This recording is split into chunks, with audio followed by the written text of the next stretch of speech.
星期五，你性感，注意的我。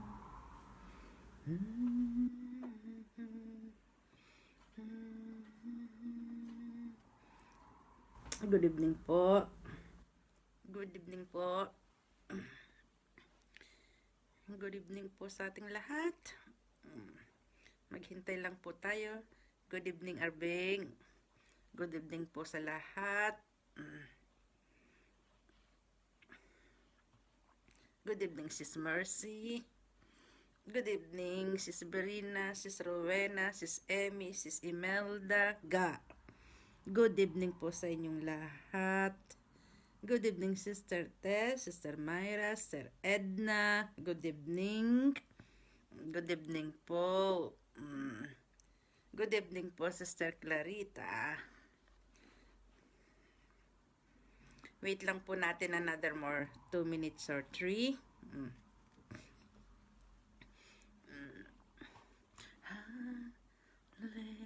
Kumusta po kayong lahat? Good evening, Sis Marilu. Marimar. Diyos mío, Marimar. Good evening, Sis Alma.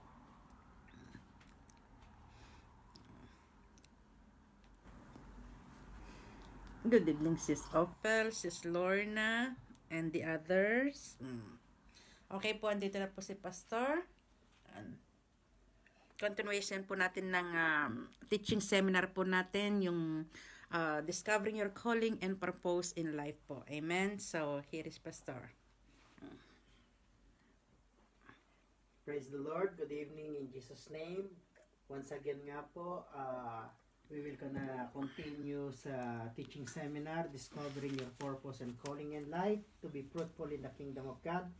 This will be the part 5 of 5. It means dito po yung final, the conclusion ng seminar, our seminar. And it took us, actually po, is 2.5 weeks. Every Tuesday and Thursday. And just to let you know po, this will be the last night of the teaching seminar. We will gonna conclude today. And next month po, February, we will take some rest. And then the next topic will be on March. And that will be the we will talk about finances. Amen po. So let's start our part 5 of 5 in the prayer. Amen.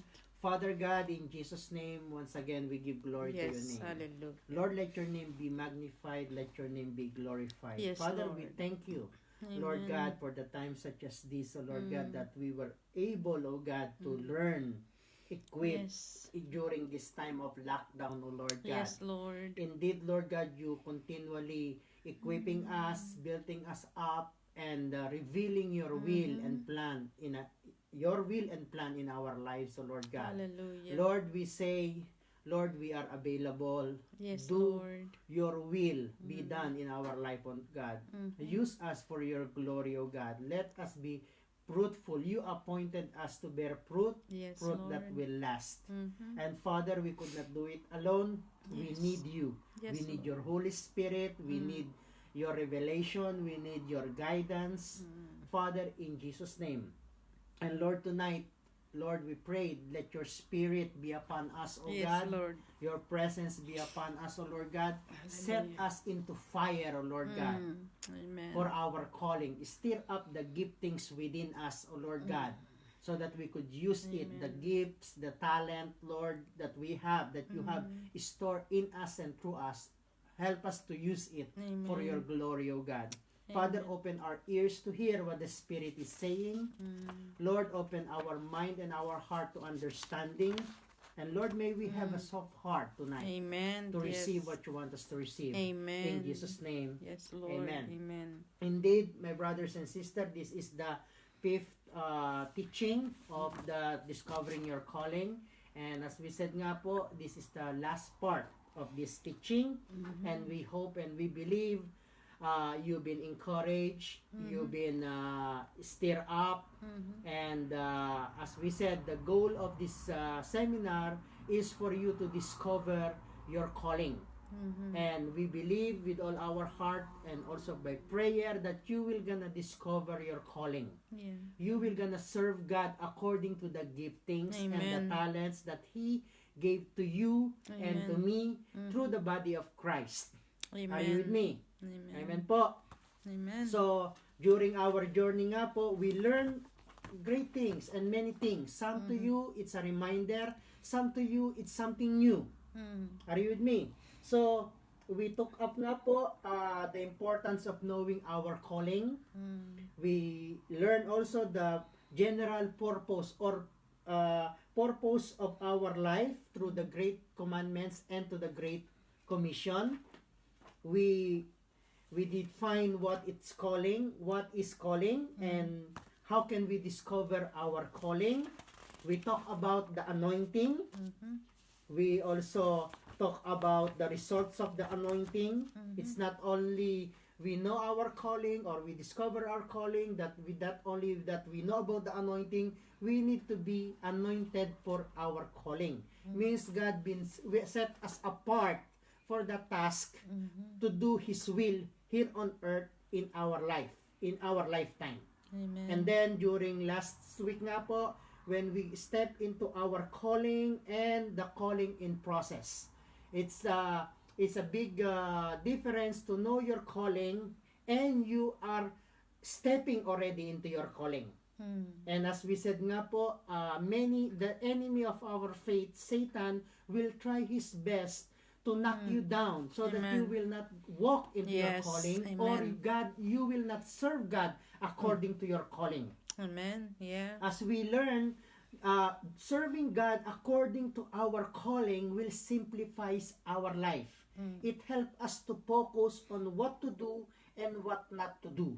Sometimes Christian, we have a habit na nakikisaw-saw tayo na kung kangi-kanino or different ministry. We are stepping ahead even though we are not called for that. And we have learned so many things about it, especially now cautions and advice. Because as we said nga po, or you overheard to us, many Christians started right and many end up wrong. Hello, are you hearing me? Yes. That's why along the way, there is be blessed that someone will gonna guide you. Yes. Be blessed that someone will gonna tell you stop or correct you. But many times, because we know our calling, we became so proud. I know, you will say, I know already my calling. I am walking to my calling. I don't need anybody. Sisters, brothers, you need someone. Yes. Hello? Beside God, we know Holy Spirit will always be with you. The anointing that He gives you will last forever until you finish your race. Yes. But there is always, God always put someone into your life to give you advice, to Amen. give you a caution. Yes. Hello? Are you hearing me? Amen. So this is the conclusion, the cautions and advice. Firstly, we must understand that when we discover our calling, when we stepping into our calling, when we are doing already our calling, we are in the journey already of doing our calling, to doing our task, doing our assignment. Are you with me? We are already in that process. Amen. Always remember, when God called you to do something, it's not because you already know everything. Hello? Most of the time, God will teach you great things during the process. Yes. Amen. Hello, are you hearing me? Means God is training you. Always keep in mind that while you are stepping forward, every step is a training ground. Yes. Every step is the opportunity to learn. Every step is an opportunity to change. Amen. Every step is an opportunity to be transformed. Like for example, we keep putting the example in the life of David. At the early age of David, he was anointed to be a king. And by the prophet Samuel. in the presence of his fathers and his brothers, but it takes years before he became the king of Israel. Why? Because the Lord is teaching him how Amen. to be a king. Mm-hmm. Hello? Amen. He is called to be a king, but during the anointing period, during the process, God is teaching him how to be really a king. Yes. Amen. How can he will shepherd God's people? Between the time he was anointed for his calling and the fulfillment of calling to be a king, God shaped David and built up his character. Yes. Are you with me? He trained him and teach him to be king. He was misunderstood during the process. Yeah. Are you with me? Persecuted, rejected, he suffered, but he became an outcast. He ran away. Hello, are you hearing me? He even hid. He was hunted by Saul. Yes. Are you with me? But during the time of persecution, rejection, suffering, he learned a lot. He changed himself. He changed his character. He's been transformed. Yes. He became closer to God during the time of that trial, suffering, rejection, persecution. Hello? How do we know that? Read the book of Psalm. Yes. Amen. Hello? It changed a lot from a shepherd boy who lived his life simple and became a warrior, became a king. But during the time in the time of his processing in his calling, when we read the book of Psalm, you could really, if you really open the scripture, read it with all your heart, feel what it's been written there, you will gonna feel the suffering, the faithfulness, the weakness, the victory of David. Yes. How he trusted God, how he opened his heart to God. And God wants us to do that during the process. Hello? Amen. And sometimes when we are in the process, when we've been offended, we've been persecuted, we will complain to God. Just keep in mind that advice and caution is that during the process, God is building you up. Yes. God is shaping you. Amen. Hello? It's not easy, but it's possible. Are you with me? There will be persecution, trial, suffering. The more you do good thing or trying your best to change and walk into the call of God, the greater persecution it will be. Yeah. Hello? Are you there? But you have to see them as an opportunity to grow and learn. Amen. That's right. Hello? Are you hearing me? Romans 8:28. This is what I use during I've been Christian for 23 years, 24 years. Okay? I've been a pastor for 18 years. What we learn is that persecution will always be there. Trials will always be there.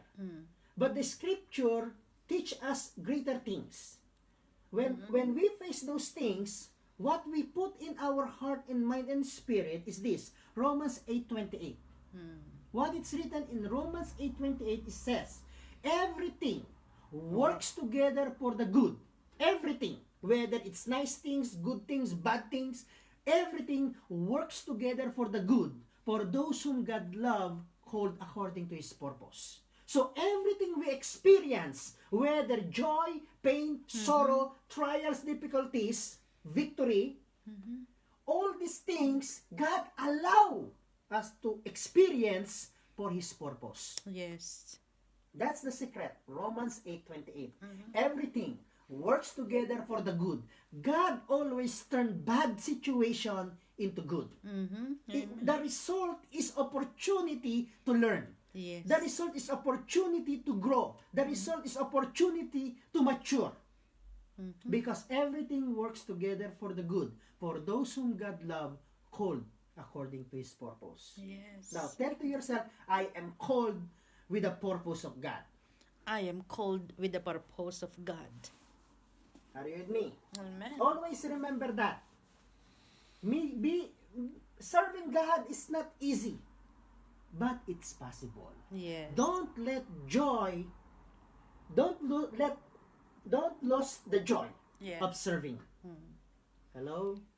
Because when the joy is kaput, left you, sister, there will be stress. Yes, it's true. A lot of stress. Mhm. Always put that in your mind and heart. When you've been offended, everything works for the For good. works together for the good for those whom God love. I am loved by God. I am called according to His purpose. Amen. Yes. Are you with me? Mhm. Second advice or caution is I call it the covering. Covering is very important. Mm. First is you must be part of the member of the body of Christ, the church. Mhm. In order for you to fulfill your calling, you could not fulfill it outside the church Mm. or without the church. Church family is our covering. It's Yes. our fence of protection. We Amen. are called to be part of the body of Christ. Mhm. You could not fulfill your calling without your brothers and sisters, without being a member of the church. Mhm. You could not fulfill it alone. Yes. Are you with me? That's right. You must be sent out. Mhm. Someone, the pastors, elders of the church must bless you for your ministry, Yes. for your calling, for the project, for the task that God has called you to do, Yes. Amen. and commission you by the body of Christ. Mm. Look what happened in Acts 13. Mhm. Acts 13 is when Paul and Barnabas going to Cyprus. Before they were going to Cyprus, Mhm. they are worshiping together and praying together and fasting, I think, Yeah. in Acts 13, Mhm. from verse 1 and 2. Then while they are worshiping and praying, the Holy Spirit said, set apart for me, Paul and Barnabas, I have a task for them. Mm. Are you with me? And then the elders of the church have blessed them and sent them. Mhm. Means they commissioned them, the church, the body, their brothers and sisters, Amen. prophesied over them and blessed them and sent them. Mm. Without the body of Christ, without the covering, you could not fulfill the purpose of God in your life. Yes, it's true. Are you with me? We need covering. Yes. Mhm. You don't say, I have God, I have the Holy Spirit, I have the Bible, I have biblical studies, I have theology, I have already ordained, I have certificate. Sister, even you all have all those things, you could not fulfill your calling. You will not finish the race. Yes. Hello? Why? Because it is written in the Word of God that the blessing of the elders and the covering of the elders will gonna keep you safe. Amen. Hello? That's right. Yes. You must be sent out. Mhm. Whether your task is within the church or outside the church, you need to be blessed and commissioned and sent out. Mhm. Okay? Second, you must understand about the covering, or we must understand about the covering. You must be under the covering of the ministers, or mentor, or spiritual father or mother that you are accountable for. Accountability is very important. Mhm. Who is looking after you? Yes. Who are advising you? When you are down, to whom you will gonna go? When you are in problem, whom you will gonna go? When you done a mistake, where do you go? Amen. It's Hello? true. Remember, God allow mistakes Mhm. to happen into our life. God allow of being offended when we do His task. Mhm. When you are down spiritually, when you are offended, and you are not guarded your heart, to whom you will gonna go? To whom you are accountable? Yes. Amen. Hello, are you hearing me? You must be under the covering of people that will teach you, guide you, advise you, correct you, rebuke you, comfort you, encourage you, Wow. and so Amen. on. Mhm. Hello? That's Are you right. hearing me? Mm. When in 1 Corinthians chapter 4 verse 14, 1 Corinthians chapter 4 verse 15. Paul said, you have many teachers in Christ. But you could have 10,000 teachers in Christ, but only few fathers. Yes. He said that to the Corinthians. Because in Corinthian church, many coming and going. And pretended to be apostles, some are prophets, some are teachers. They go to the Corinthian church. Remember, Paul was not always in Corinth. He is going around to plant church. Hello, are you hearing me? He is connecting to the Corinthians through letters. Hello, are you hearing me? And in his letters, he said, you could have 10,000 teachers in Christ. But in Christ, I became your spiritual father. That's why Paul is bold enough to rebuke the Corinthian church. Yes. Because it's in his covering. How he advised Timothy and Titus and others, apostles or pastors in the different churches. Why? Because Paul became their spiritual father. Yes. That's why when you read the book of Timothy, Titus, you will gonna read there in the introduction, Timothy, my true son in faith. Yes. Why? Because Timothy, Paul mentor Timothy. Are you with me? Yes. So that when Timothy do something wrong, he is there to correct, to rebuke. Yes. But when you don't have a covering, it's dangerous. No. Remember, I told you the last book of Judges, the last verse, last chapter and verse of the book of Judges, break the heart of God. Why? Because everyone do what seems right in his own eyes. And many Christians, we encounter a lot. Hello, are you hearing me? They are doing what seems right in their own eyes. Why? Because they lack covering.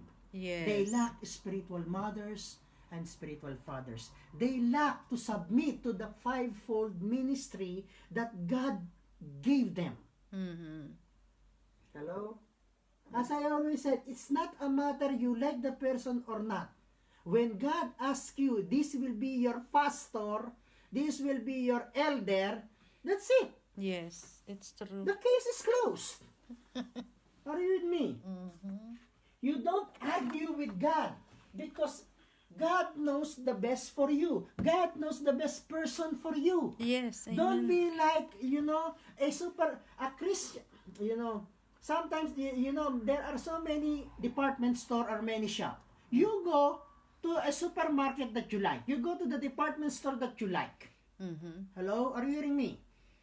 And Christians sometimes do the same. I go to the church I like. It's not about what you like, it's where God put you to be. Amen. It's true. I like that church. Why? Because it's a big church. Not everybody knows me. Hello? They could see me only Sunday, but the rest of the days it's me, I myself alone. Hello? I don't like that church. Why? Because that church is problematic. Whether the church is problematic or not, if God put you there into that church, stay there. Amen. It's not about what you felt. It's true. Are No. you with me? Yeah. Covering is very important. Put Amen. that in your heart and put that in your mind. Now, Amen. during the process, there will be pruning and cleansing. Hello? God will continually shape us in our calling. He will continually prune us to be more fruitful, to be more like Christ. Hello? Amen. I will not expand everything about pruning. Read the teaching note, appointed to bear fruit. Yes. Hello? Are you hearing me? Hashtag teaching note, PCPMV. Number 4, teaching note. Number 4, appointed to bear fruit. Why pruning is important. Yes. During the process, God Amen.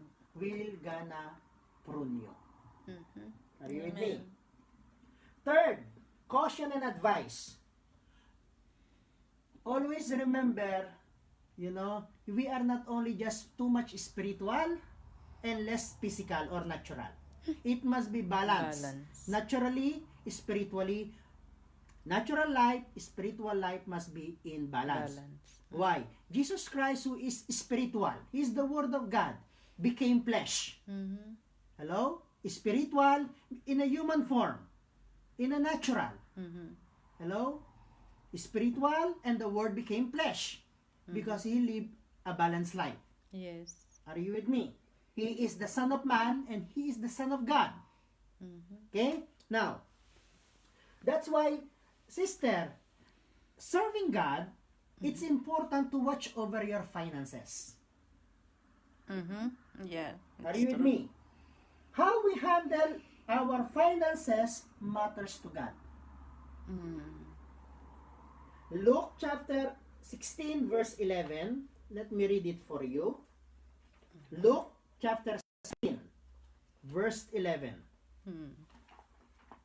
It said, "So if you have not been trustworthy of handling Mhm. worldly wealth, who will trust you of the true richness, which is the spiritual? Mhm. And if you have not been trustworthy of someone else's property, who will give you the property of your own?" Mhm. How can God trust a heavenly giftings and property and richness if you could not handle the natural one? Yes, it's true. Your finances, equivalent to wealth. Mhm. If you don't know how to handle that, how can God entrust you with a true wealth? Mm. Your finances matters to God. Mhm. 1 Timothy 6:10. Okay? It's talk about the love of money. Remember, the love of money is the root of all kinds of evil. The beginning, yeah. The beginning. Okay? Mhm. 1 Timothy 6:10. For the love of money is a root of all kinds of evil. Some people eager for money have wandered from faith and pierced themselves with many griefs. Mm. Are you with me? So, when how you handle your finances matters to God. When you are serving Christ, when you are in the process of your calling, watch out of finances. Watch out money. Careful with the love of money. Yes, that's Hello? it. Money is good. Don't get me wrong. If you use it properly for the kingdom of God. Paul said to Timothy, is the love of money. Money, yes. Hello? Are you hearing me? Mhm. Hello? Okay? Watch your finances. And we will talk about finances more on March. Yeah. About biblical principles of finances. Because money matters to God. Your finances matters to God. Why? Because, sister, if uncontrolled finances, can be uncontrolled life. Yes. Yes, it's true. Okay? Then, covering, pruning, finances, and watch out about character. Character matters to God. Not only the giftings, not only the talents, it's not only the way you talk. Hello? Are you hearing me? But the character matters to God. Every task that you accomplish should be a change of character. Should be a transformation. Should be growing. Should be maturing. We don't only be fruitful in our calling, but we need to produce fruits of the Holy Spirit. And also, the fruits of the Holy Spirit in the book of Galatians, but also in Romans 12 verse 3 to 8, it talks about humility. Be humble. Hello? God always promised greater things. Are you with me? That's why he told us that if you could not handle small things, how can God will entrust you bigger things or greater things? If only you accomplish something for the kingdom of God and your character already became changed or changed to worse. Sometimes people, when they do something for God, they became huge, big. Hello? They forget about humility Yeah. and being humble. Are you with me? Character matters to God. Galatians, the fruit of the Spirit, in the book of Romans 12:3-8, Paul talks about being humble. Are you with me? Amen. Then, the last advice that we could give is the same advice Paul gave to Timothy in his letter, 1 Timothy and 2 Timothy. Okay? I will gonna go on, hindi na natin babasahin everything through the Bible, but I will gonna give you the verse and what Paul wants, the advice of Paul. Okay? Paul advised in 1 Timothy verse 18-19. Okay? Ulitin ko po. Again, 1 Timothy. Paul advised Timothy. 1 Timothy verse 8, chapter 1, verse 18 and 19. Again, 1 Timothy chapter 1, verses 18-19. Paul advised Timothy, remember the prophecies. There are prophecies that God gave to your life or spoken to your life. There are word of God. When sometimes people prayed for you and says to you, this is what the Lord said for you. Always remember the prophecies. Yes. Always remember the word of God, the promises of God that God spoken to your life. Amen. Whether it's 10 years ago, whether it's 5 years ago, never forget the prophecy. Never forget the word of God that God promised into your life. Amen. It's true. Because the word of God, heaven and earth, will pass away. But His word stays the same. Are you with me? The Bible said, whatever God promised, He will gonna do it. Why? Because He is faithful. When you are down, offended, in pain, in sorrow, remember the prophecy. Yes. When you are in difficult time, God's word will comfort you. This is what God has spoken into my life. Amen. Remember the prophecies. Remember the word of God that's been spoken into your life. Amen. Remember His promises to you. Because in Christ Jesus, it is yes and amen. Yes, it's true. Are you with me? Paul advised Timothy in 1 Timothy chapter 2 verses 1-4, he said, be prayerful. Watch and pray. Whatever the circumstances, pray. Offer your request, petition, prayer, intercession to everyone. Especially to the kings and those in authority. In short, be prayerful. When God asks you to do something, whether it's ministry within the church, outside the church, be prayerful. Do not complain. Watch and pray. See the things that needed to improve, needed to be prayerful. Instead of you see something is wrong, putak ka ng putak. At nag-end up, kakaputak mo, nagiging kunana.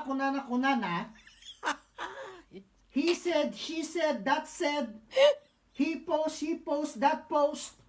Watch and pray. Put it into prayer.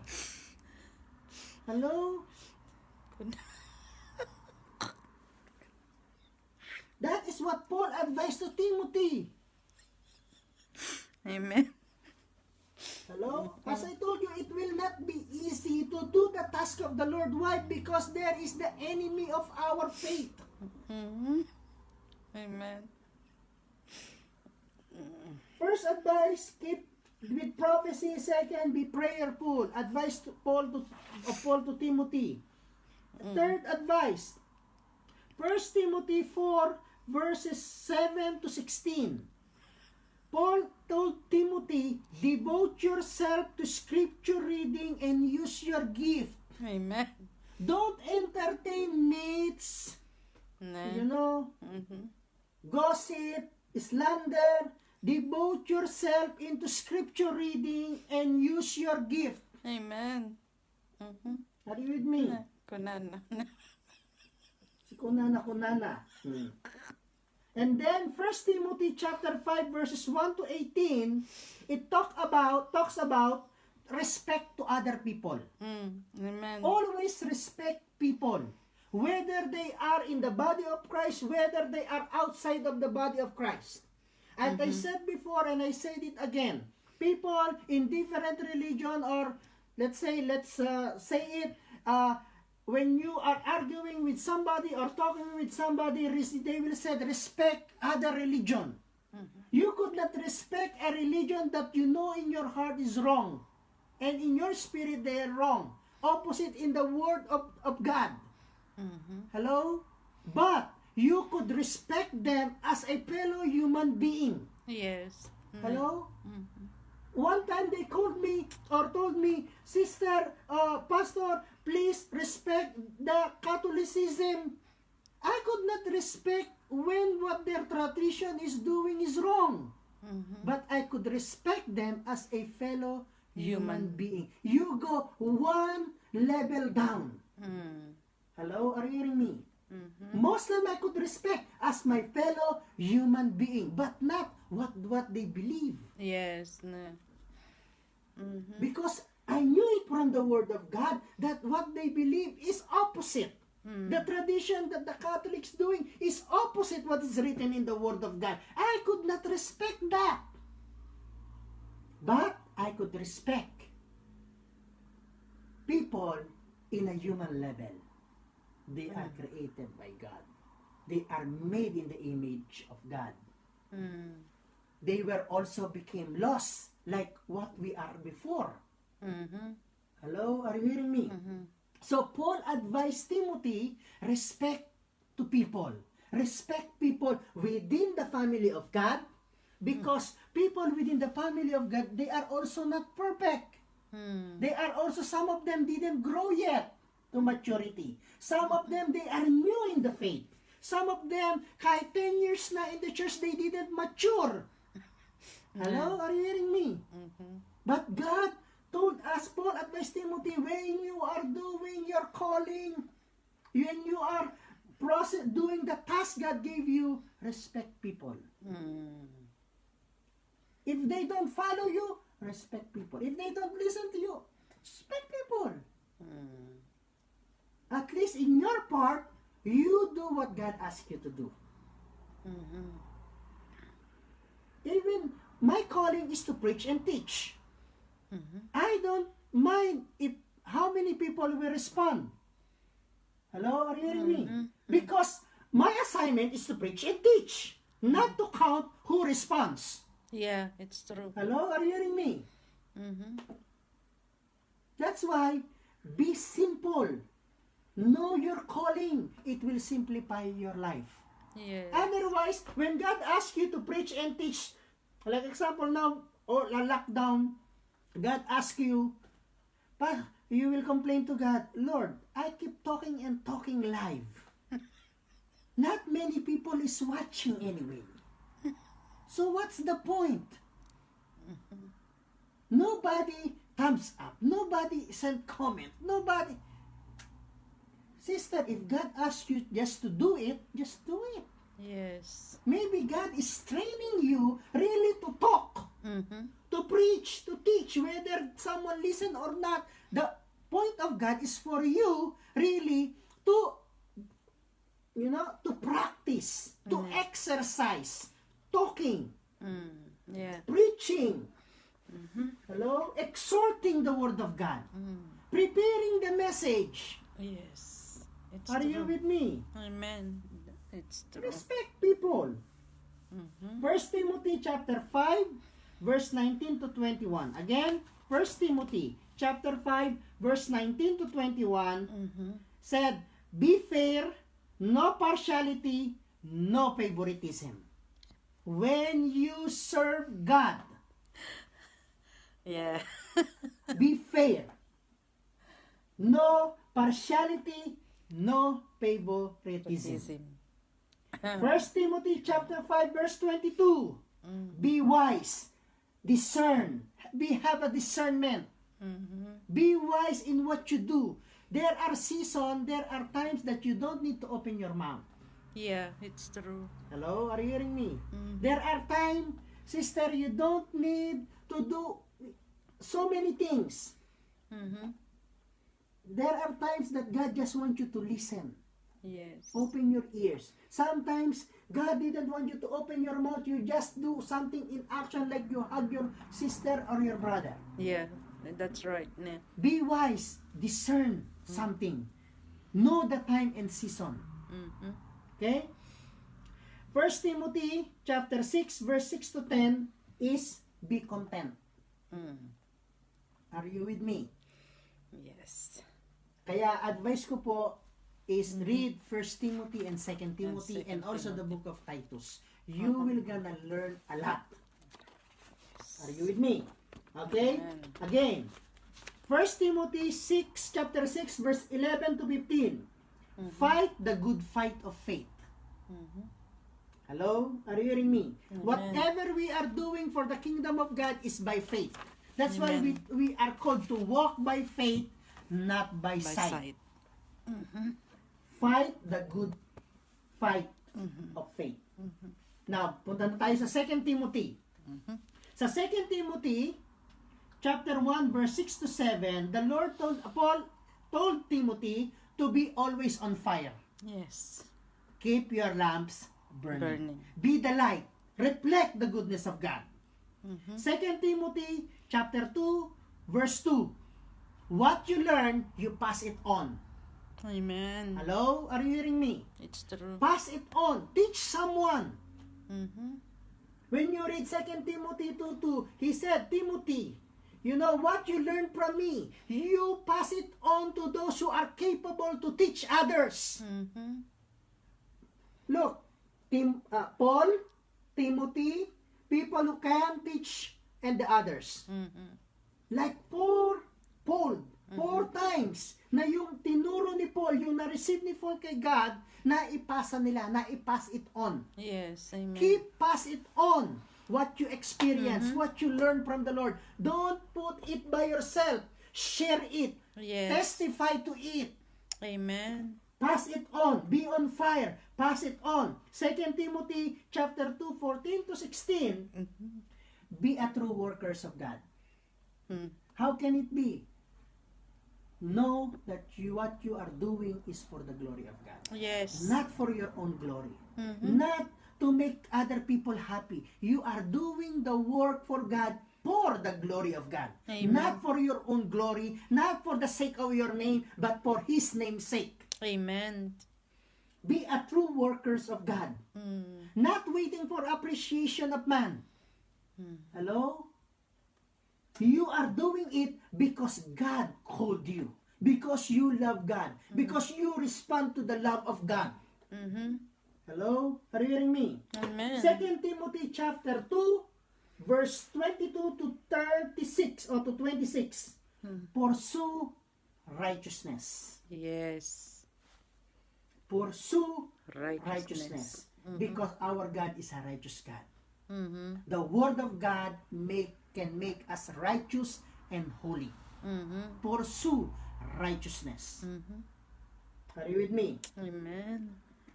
2 Timothy 3 verse 10 to 17, Paul advised Timothy, many things will happen, many will gonna oppose, but you stand firm. Confirm. Amen. Hello?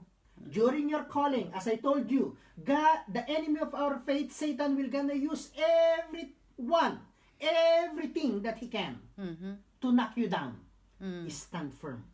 Amen. Let nothing move you. You just continue. We always break through. We are an overcomer. Hello? Storms will come in your life, stand firm. Opposition will come, stand firm.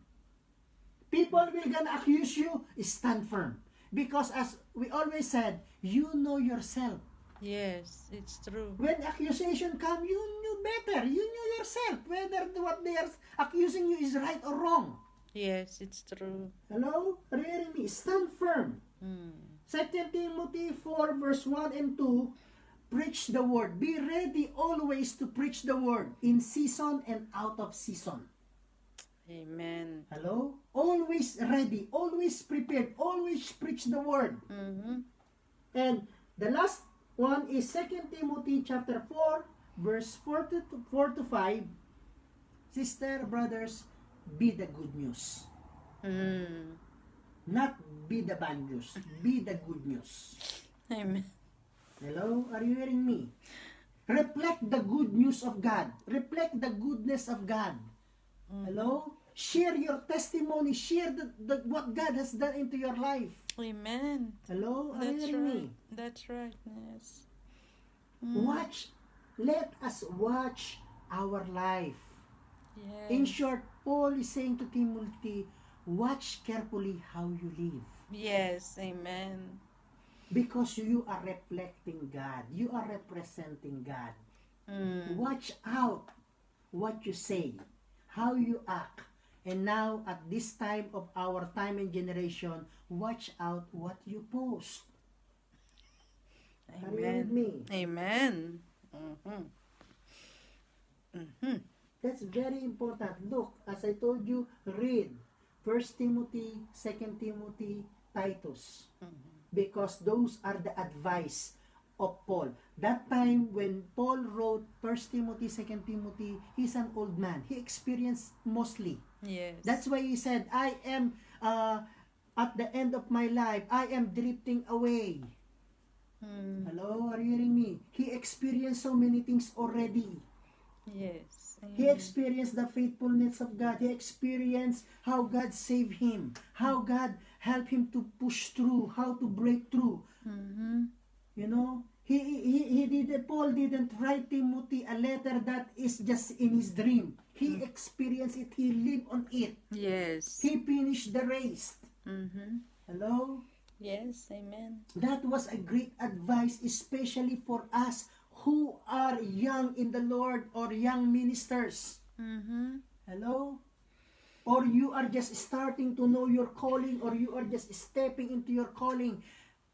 Book of Timothy and Titus is a best book to read, learn. A great advice Amen. to be fruitful or to step into your calling or to do your calling. Okay, closing verse. Philippians chapter 3. Philippians. Let's read that.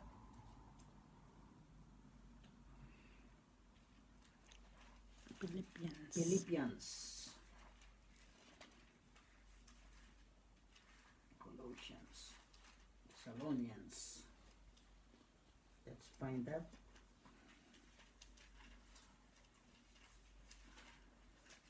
Philippians chapter 3 from verse 7 to 15. Okay, let's read that.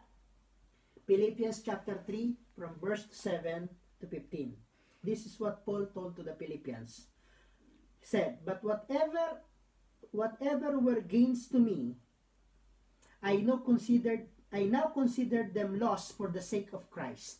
What I have attained, I consider them lost. What I receive, what I have achieved, I consider them lost. Hello? Because we will achieve. We will gonna complete part of the task. If not all, still we will accomplish something. We will gonna gain something. But Paul said, whatever I gain, whatever I accomplish, I consider them lost for the sake of Christ. Whatever is our achievement now, at this time, Paul is saying, it's lost for the sake of Christ. What is more, I considered everything lost because of the surpassing worth of knowing Christ, Jesus, my Lord, for whose sake I lost all things. I consider them garbage, that I may gain Christ and be found in him, not having a righteousness of my own that comes from the law, but which is through faith in Christ, the righteousness that comes from God on the basis of faith. Verse 10, I want to know Christ, yes, to know the power of his resurrection and participation in his suffering, because like him in his death, and so somehow attaining the resurrection from the dead.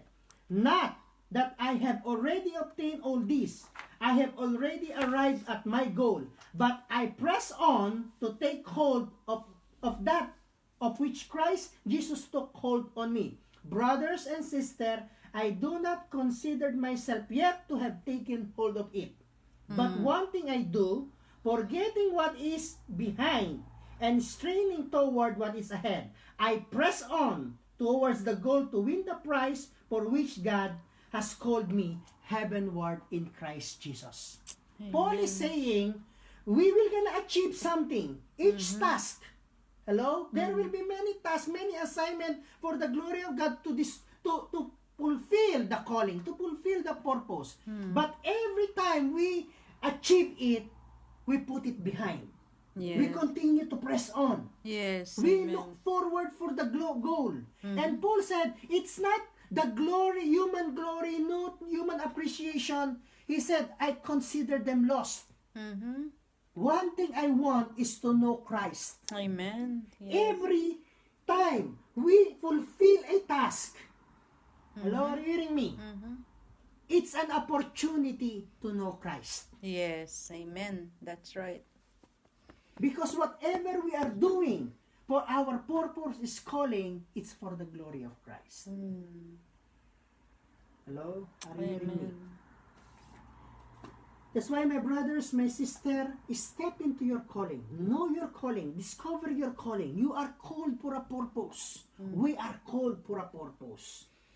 We have a general purpose as a body of Christ. We have a specific purpose. Know that for the glory of Christ. Amen. Discover it. Mm-hmm. Hello? Move in the anointing. Yes. Amen. That's Hello? right. Mm-hmm. Now, I will gonna, before we pray, to close this seminar or teaching seminar, I want to advise you something. Okay? In a bigger church, in a bigger family, okay, sometimes you are patiently waiting that the pastors or the elders will gonna notice you or discover your calling. Or you know your calling and you are waiting for the pastor to put you into that ministry. Hello? Are you hearing me? As I said, we are not perfect. The only advice I could give you is pray. Yes. Pray to the Lord. Lord, if it is my time and my season to serve you according to the purpose and calling that you have given me, to use my giftings for this church, for this family, for the body of Christ, within the church or outside the church, Lord, reveal it to my pastor, reveal it to my elders. Hello? Amen. Are you hearing me? That's right. And yes. by faith, believe in that. That God will gonna open the eyes of the one responsible for you, for the kingdom of God, to see beyond, or to be tuned in the spirit. If you are really ready, your heart is ready, you are willing to give your life for the sake of Christ, to fulfill the purpose and his calling for you, do that. Don't be stressed, don't be offended, just pray. Yes. Hello? Are you hearing me? So, that concluded the teaching seminar, discovering your purpose and calling in life, so that you will be fruitful in the kingdom of God. As we said nga, we started our journey in the book of Ephesians chapter 5, verse 15 and 17. You know, the days are evil, but understand the Lord's will in your life. Amen. Okay, let's pray. Hallelujah. Father, in Jesus' name, we are grateful and thankful for your word. Thank you for unfolding your word within our eyes. Lord, thank you Thank you, Jesus. for the life, O Lord God, of Timothy, of Paul, Hallelujah. Yes. and all those characters, David, and the characters that became an example for us that you used during their generation. Hallelujah. Lord, may we learn from it. Yes, Lord. May we be encouraged from it. Hallelujah. And Lord, we pray tonight, O Lord God, as a conclusion of this teaching seminar, that Lord, you will gonna reveal your word, your purpose, your task, your assignment, your calling in our church family corporately and individually for my brothers and sisters. Lord, as a pastor and elder of the church, Lord, open my eyes, our eyes to see. Open our ears to hear what the Spirit is saying Yes, Lord. about my brothers, about our sisters. Yes, If Lord. they are ready enough, Lord, reveal to us. Open our eyes to see their giftings and talent. Oh, Lord, let there be discernment in the Spirit in which ministry they should be. Lord, you have given us before a prophecy of a rock putting together. Yes, hallelujah. Lord, different rocks, different places to put in like a puzzle. Each pieces of puzzles are unique, different shape. Lord, help us to put them together and connect them and put them into the right place Amen. for your In house. Jesus' name. Father, yes, in Jesus' name, hallelujah. we are a living stone Hallelujah. built together Yes, for Lord. the kingdom of God. Hallelujah. To create a family of God, to create a kingdom of God, to create a house of God. Hallelujah. Father, in Jesus' name, Lord, I pray not only for me and for Pastor Amel, but for the elders and leaders of the church and ministry leaders, that you will gonna use us to put our brothers and sisters into the right place in the ministry, Jesus' in name. the church, in the family, that we will be their guide Lord. to fulfill and a help to fulfill their calling. Yes, Lord, I pray Hallelujah. that we will not be a Jesus. hindrance of their calling, but we will be an encourager. Yes, We will be Lord. a guide. In We will Jesus' be name. a people who will gonna watch over them. Amen. Father God, in Jesus' name. Hallelujah.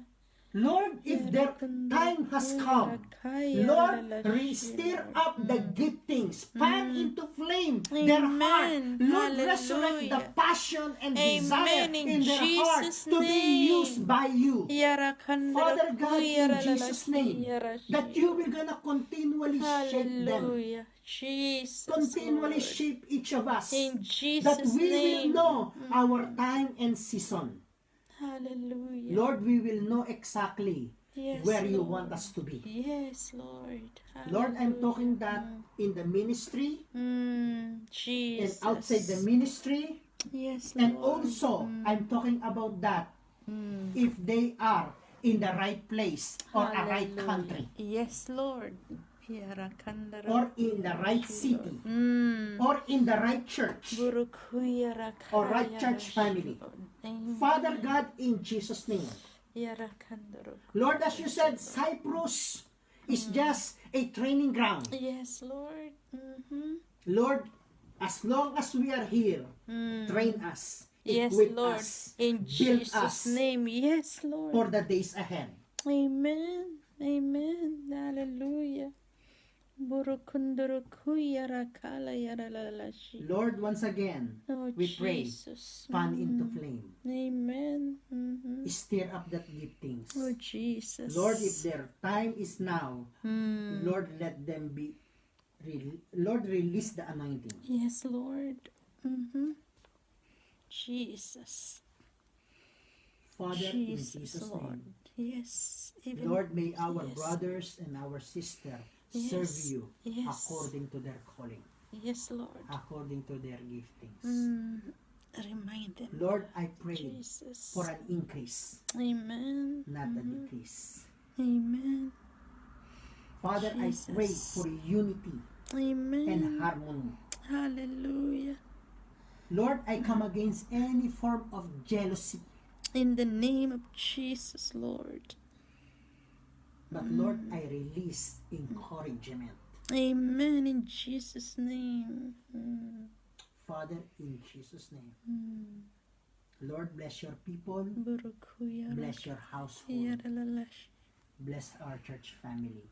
Mm. Continually equip your people. Yarakanurukuya Lord Jesus. Hallelujah, God. Jesus. Thank you, Lord. Fill them, Lord. Hallelujah.